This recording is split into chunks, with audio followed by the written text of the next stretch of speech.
Ženám sa z neho v 80. rokoch podlamovali nohy a nie len pre jeho úlohu v kultovom filme Disco príbeh.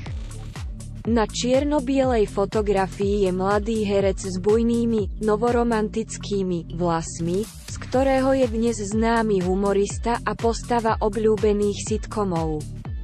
Z mladíka teda vyrástol úspešný muž, ktorého pozná celé Slovensko.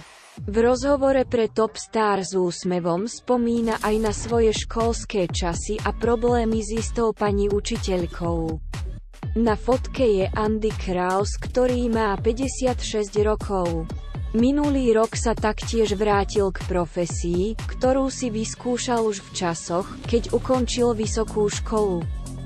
Napriek tomu, že vtedy dostal ponuku do Nitrianskeho divadla, rozhodol sa byť čašníkom. Odmakal som si hodiny v bufetoch na Zlatých pieskoch v Bratislave či v bufete pri Liptovskej Mare.